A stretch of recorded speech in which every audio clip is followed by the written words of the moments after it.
as the prosecutor, I'm like, yay, please continue attacking people in the courtroom. Watch a much more in-depth version of this video on Nebula, plus our exclusive reaction to Rules of Engagement.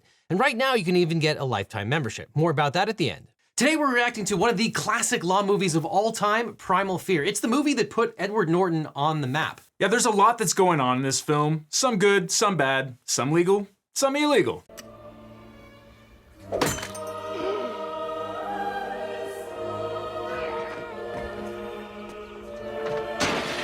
Okay, we're not going to be able to show any of that. Use your imagination. The Archbishop was brutally murdered. Boy, it really hits differently in this day and age. I think we know exactly why that Catholic priest would have been murdered, but we'll see if that plays out here. Yeah, they definitely set this movie up in a way so that our minds don't automatically go to that, even though it really should. Yeah, we know why. We know what he did. Your brother. Yeah, sure. I'd like to see him alone if I could. All right, well, I'm gonna have to lock you in. Understood. Kind of feels like the police officer's first question should be, are you his lawyer? Before letting some random guy off the street in to see the most wanted man in all of Chicago right now. You know, the first time I watched this, that's exactly what I thought. And then I remembered a little bit earlier, there's this conversation where he's saying, call this judge's chambers. All right, I want you to call Sullivan in Judge Trotter's office.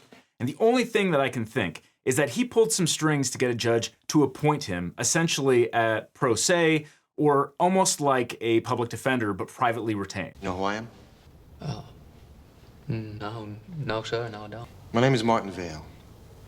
I'm what you call a big shot attorney. I don't have no money. I've never said that, and I will never I'm say willing that to in take your private case pro conversation. bono, which means you get all of my expertise and hard work for free. You're the one trying the case. Let's establish one thing at the outset. I want the death penalty. I'd like an opportunity to go over the case before we make a determination on whether or not to seek the death penalty. So, you know, this is obviously very dramatic, but there have been some cases where, you know, a district attorney who is often an elected representative in the area, you know, makes questionable calls for political reasons. And while I'm sure no district attorney would ever admit to forcing someone to go after the death penalty, I can imagine that being sort of a wink, wink, nudge, nudge. We have to do that for political reasons because people hate this guy and, you know, it colorably fits the circumstances. In some offices, I think it'd be super clear and super obvious when a DA says, you're gonna do this, no questions asked. But that's not a well-run DA's office. Yeah. A well-run DA's office has, hey, this is what I think based on what I see. I suggest you think about the death penalty, but ultimately it should be the call of the trial attorney, the trial DA, who's actually going to be trying the case and who knows the entire set of facts underlying it, including the background of the defendant. Unlike you, I was assigned to this case. Want to see some pictures? Come on, they're kind of cute. So, have you ever had a Brady disclosure like 10 feet from the murder scene, just kind of chumming around with defense attorneys? No, and not only that, but frankly, having a defense attorney at the murder scene so close in time to the death is bizarre. I mean, it's just, I can't even imagine that kind of a situation that I've ever seen. But, yeah, you know. I mean, things are happening very, very fast here. He's got counsel. I mean, he's arraigned like the day after the murder happens. It's I kind of like this justice system. It's really, really fast. Yeah, and you know, to be honest with you, there's nothing actually wrong with the defense attorney going to the scene of a crime, but it is unusual when the police are still working on the scene, when it's still a closed scene. It hasn't been released by the police. That said, there are mechanisms to allow that to happen. You can get a judge to order a defense attorney to do a walkthrough even when it's still being processed by police. They just have to operate under certain rules. They have to agree to certain things. How about the district attorney? Would they be able to visit the crime scene while the police are still there? I would say that in the vast majority of homicide cases in smaller jurisdictions, you probably will have the DA showing up on scene. Although it really is going to depend on the facts of the case and whether that DA feels like they need to be there to actually see it happen. The state charges the prisoner, Aaron Stampler, with the crime of murder in the first degree. How does your client plead, counselor? Your Honor, if it pleases the court, I need time to make a complete psychiatric evaluation before any charges are brought against him. The state has more than enough evidence to warrant the allegations, Your Honor. I agree. Motion denied. All right. That's insane. Well, okay. It is a very reasonable thing for a defense attorney to want time to do a psychiatric evaluation, continue the investigation before, I think, entering in a plea in this particular case. So I will say this. The arraignment needs to happen because he's in custody. So usually there's a very short window of time where the state needs to put charges in front, usually by information. Oh, that's true. And so he needs to be arraigned on it. That said, generally speaking, in felony charges, you're allowed to enter no plea at the very beginning for exactly the reason you say. A not guilty plea is very different from a guilty except insane plea. And entering one versus entering the other has substantial effects, not just on how you're going to proceed at a trial, but it's also going to have effects on certain timelines and what the state is entitled to versus what they're not entitled to. So, for example, in a case where you plead guilty except insane, the state is generally entitled to get their own psychiatric examination of the defendant. So at this stage, not entering a plea is entirely appropriate.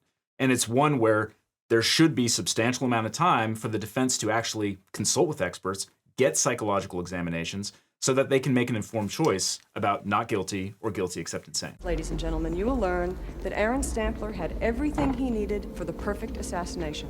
Using this knife, Aaron Stampler repeatedly stabbed at the Archbishop's chest, his genitals, his eyes. I mean, I appreciate that she at least prefaced that with the evidence will show to make it slightly less argumentative. People forget that opening statements are statements and not opening arguments. It's closing arguments, but yeah, I mean, I guess that could be worse. I don't think it's that bad, to be honest with you. That preface really gets you there.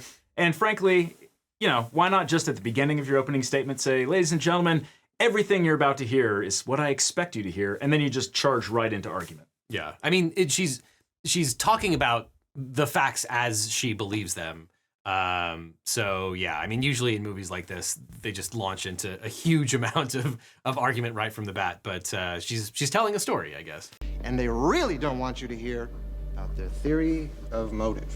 And why is that? Very simple. They don't have one. I mean, so that's a really good rhetorical point, but motive is not an element of the crime that the prosecution has to prove.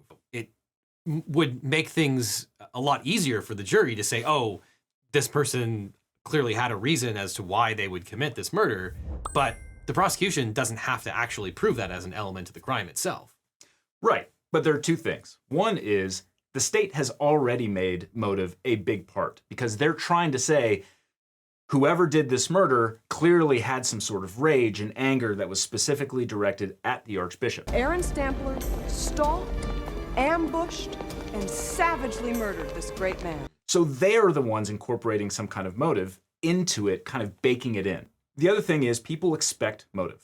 Juries expect motive, and especially in a case where identity is the issue that's being litigated. It is the most common thing in the world in an identity trial for a defense attorney to say, but my guy had no motive.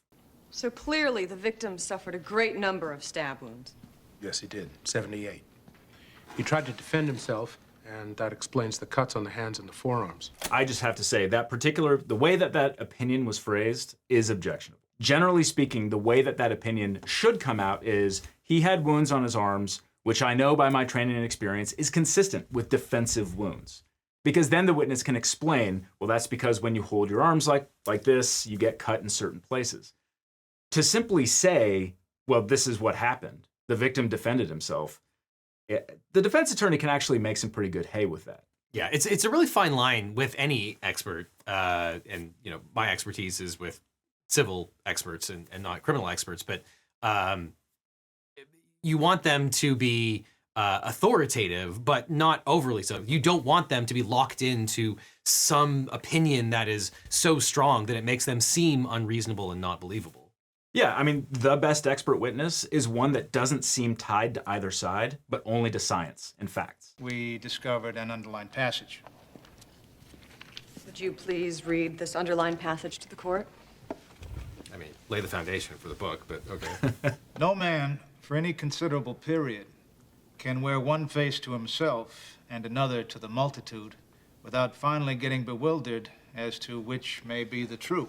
What does that passage mean to you, Captain? Objection. He's a policeman, not an English professor. His interpretation would be speculative and irrelevant. I didn't hear her ask for an expert opinion. The witness can answer. Ah, no! Oh my God. That is a proper objection. Lay witnesses are not allowed to give any opinion, let alone an opinion about literature. Well, there are lay opinions that are allowable. For example, I recognize his voice because it's my dad, and I've heard his voice my entire life. But they haven't even laid a foundation for a basic lay opinion like that. They're just saying, what's in your heart, man? Like, what does this passage mean to you, man? And frankly, it's also crazy that this is a surprise to the defense. The second that they started talking about this book and like bringing the book out, you saw Richard Gere's character looking around like, what's going on? That is not okay. That's a different objection that should be sustained for a discovery violation. Yeah, the prosecution was like holding on to this copy of the Scarlet Letter, and it wasn't in evidence already when they just whipped this thing out. That's got to be a Brady violation. Oh, this is 100%. If this were to go to a verdict, this 100% would get reversed. On that alone. That alone, done. Coming back, retrial. How much time have you spent with Aaron Stampler? Around 60 hours. And what did you find in the course of your evaluation? I found that Mr. Stampler suffers from an acute dissociative condition, specifically multiple personality disorder. Objection, Your Honor. Now, Dr. Arrington is only stating what she herself has personally observed. Your Honor? Counselors? No? Yeah, okay. That was 100% an expert opinion, Yeah. which, as opposed to all the other expert opinions that were let in, should be admissible because she is an actual expert who can make that opinion in this particular case. I would hope that her opinion is somewhat based on her own personal observations, but I would also hope that she looked at any other kind of medical documentation from this guy's entire life. If all she's relying on is her own observations, she's not actually a very good expert. Yeah. I will allow you to proceed with this witness if you are very, very careful. Absolutely. Boy, it doesn't work like that in real life. The judge is either going to allow it or not, and not, yeah, you can proceed, but only if you do it very carefully. I'll allow it. But watch yourself, McCoy. Yeah, I mean, so what Richard Gere's character is trying to say here is amnesia is important because it directly describes his client's account of what happened that day, right? And then he's trying to say, kind of, that the multiple personality disorder somehow allows for that amnesia to happen, right? So to that limited extent, yes, it's relevant, and the judge should be very clear. That is what your expert will opine about, not about him being crazy and therefore not guilty by reason of insanity. He keeps his emotions repressed, which is why he created Roy, who is capable of such a crime. Objection, Your Honor. That's enough, Mr. Vale. The jury will disregard this witness's last statement, as will the court. Thank you very much. Yeah, okay, so that is why you hash these things out ahead of time, and why Hollywood movies are so unrealistic, because there are hours and hours and hundreds, if not thousands, of pages of motions being spent to hash out these kinds of things outside the presence of the jury, so it doesn't, poison the well, and you can give a limiting instruction that says the jury's not supposed to take any of that testimony into consideration, but, they will remember some of it. Yeah, and it's just a question of what they're going to do with it. If Aaron Stampler butchered the Archbishop, would he Objection, know... Your Honor. If Aaron Stampler murdered the Archbishop, would he know that he had broken the law? Yes, he would. But it wasn't Aaron who killed Oh, yes, I know, Doctor. It was Roy. Okay, so this is why I'm frustrated. The judge just gave the prosecutor everything that she wanted about limiting this witness's testimony, and now the prosecutor is diving right back into it in a way that is like, if I was the judge, I'd almost sua sponte say, what are you doing? Because this is completely contrary to the very rulings that I just gave against the defense. Treated me like I was worth anything. Stop your whining, you little girl. Be a man. We've all seen that tape that you were in, Aaron. Really think the judge would have not allowed him to grab the microphone, say something under his breath to the defendant, at the very least coaching him, like right on the witness stand. That seems... If I was the prosecutor, I would have gone insane. I would have gone completely insane. I would have seen it as exactly what it was, essentially coaching your witness while they're on the stand. That is, no, absolutely not. I would carve numbers into his chest. I would gouge out his eyes. I swear to God. I mean, that seems fairly But that's argumentative. me. Yeah, and you are not evidence, ma'am. No further questions, Your Honor. Where the hell do you think you're going? Excuse me? Hey, you look at me when I'm talking to you, Mr. Stampler! you lady. Come here. Bailiff! Order! Come here, you want to talk rough? Let's play rough. Hey, come on. Back off. You back off. Hey, come on. Keep going, so you see if I don't break her arm. So this is the problem. By the prosecution allowing for all of this stuff about the multiple personality disorders to come in, despite the judge being fairly clear that she would have that very limited, the jury is now going to, they're seeing this. Right. And they are going to make the natural association, which is what Richard Gere's character wants, that this is the multiple personality that killed the Archbishop. Right, because yes, this is a very dramatic thing that could theoretically happen in real life, and I'm sure it has happened in real life. It's not the sort of thing that would cause a mistrial. This is something happening in open court, and if the defendant leaps out of the witness chair and starts attacking the prosecutor, they're probably going to make some adverse inferences from the things that they are watching with their own eyes. I mean, they are watching another crime happen directly in front of them. That's not grounds for a mistrial because it's not unfairly prejudicial. It is prejudicial of exactly the kinds of things that should be, perceived in court. It's one of those things where the problem then becomes, what does a prosecutor do? Can they argue something like this? Could they then, in closing argument, said, you saw what he's capable in this here courtroom, of course he committed this other crime. Right. That's actually a species of character evidence, I'd argue. Fair. So, I think that it's a really delicate balancing act here because as the prosecutor, I'm like, yay, please continue attacking people in the courtroom. But on the other hand, you can't argue it really. I mean, you have to be very delicate about what you do and don't do. But yes, the defendant did it themselves. What inferences the jury draws from that is entirely the defendant's fault.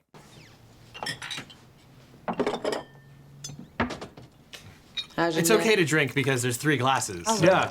And actually, fair enough. It's much better that both the prosecutor and the defense attorney are here in chambers at the same time. And this is at least the judge's second of the day. So we know that. She's having a great old time. Oh, man. Mr. Shaughnessy just called to inform me there will be no mistrial, as if that was his right. This scumbag has a balls to call him. No.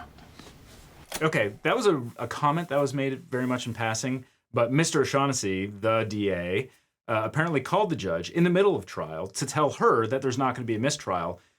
And not just is that inappropriate because he's the DA, one of his deputies prosecuting this case, but he actually was a witness in this trial. It's doubly messed up. And the very fact that she's saying this is itself grounds for a mistrial, as well as recommendations for professional discipline. What matters to me is what you have to say. Obviously, your case has been damaged. So that's her third for the day. Yeah. In fairness to the prosecution, I will declare a mistrial, regardless of what Messieurs Shaughnessy and Vale think, if that's what you want. Prosecution doesn't want to try this case again, even if it could, which it can't. I'm going to dismiss the jury in favor of a bench trial and a blind plea of not guilty by reason of insanity. Yes? Yeah. The defendant will be remanded to Elgin for an evaluation period of 30 days. Well, okay, so at least they get that right, that if you are found not guilty by reason of insanity, you don't get off scot-free. You go to a mental facility until such time as, I guess, you've removed the infirmity that put you there. 68 days, buddy. 68 days. What the f*** you talking about 68 days? That's in jail, sucker. And you're with us. And you're gonna stay with us until we let you go. It's very complicated, and it really depends on the jurisdiction. I mean, sometimes, for example, if you are found guilty, accepted sanity for murder, you could be in a mental facility for the rest of your life. There could be some sort of minimum time that you're required to be in some sort of maximum custodial care, but it's really going to depend on many, many factors. Will you tell Miss Venable I'm sorry? Tell her I hope her neck is okay. How would he know?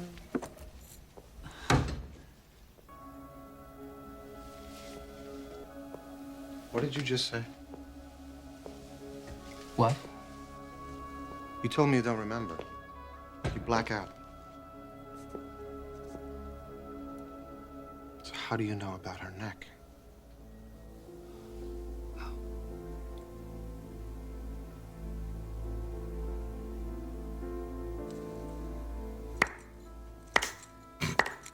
Okay, if you've never seen the movie, big spoilers. Turns out Edward Norton was faking it the whole time. There are no multiple people. He doesn't suffer from that mental infirmity and was just playing everyone like a fiddle. There never was an Aaron counselor. The most convoluted way of getting out of a murder rap in history, I guess. So who is the true hero of this movie? D.O. Shaughnessy, who wanted the death penalty from the beginning. He saw right through this guy. Look, he might be corrupt, but he was totally right. Edward Norton should have been put to death. And some say Edward Norton should still be put to death for very different reasons. That's the legal verdict. All right, now it's time to give Primal Fear a grade for legal realism.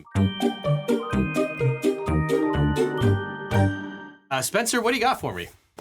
You know, I actually thought that it was pretty decent. The courtroom scenes in particular, you saw some really good objections.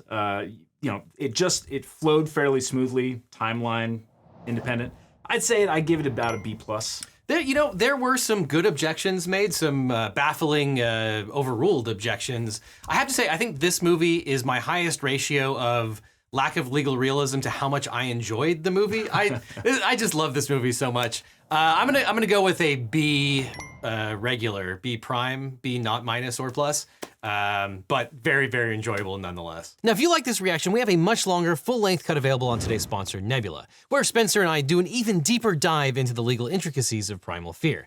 On Nebula, you can watch all of my videos ad-free and early because my videos always go up on Nebula first. And for a limited time, you can get a lifetime membership, so you can buy once and then never again. It's the greatest deal of all. Plus, there's tons of exclusive content. For example, we just released an exclusive, never-before-seen reaction to another military law movie, Rules of Engagement. That one will never be released on YouTube because it's about some very unsavory crimes and Marines, because Marines can be real dumb. And I know tens of thousands of you sign up for Nebula using the CuriosityStream bundle, but unfortunately that's over. CuriosityStream informed us and even included in their latest SEC filings that they don't intend to pay us bundle revenue in 2024. That means that I and my fellow Nebula creators won't get any money from bundle subscriptions. So the bundle is breaking and you're not going to be able to have access to Nebula anymore after 2024. Maybe I'll make a video about that soon.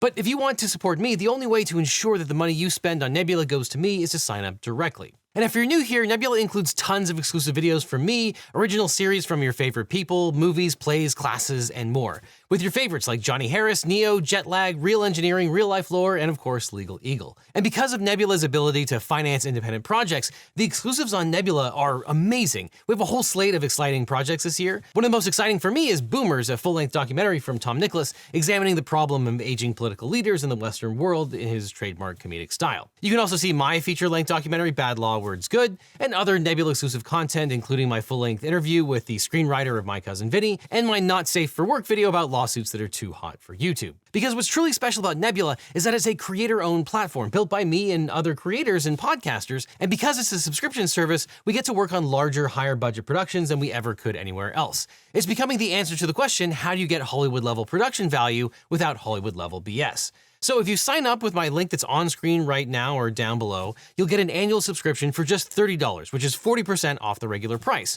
Or you can check out Lifetime, where for just $300 you can get access to Nebula forever, with your purchase going to fund the creation of more exciting originals than ever before. In a way, Lifetime is the best possible deal of all because you'll never have to pay for Nebula again. Either way, you'll get all my videos early, get access to exclusives, and support the ambitious projects that my friends and I are working on in our own streaming site. So sign up now and get 40% off of Nebula, or get the incredible Lifetime deal by clicking on the link below.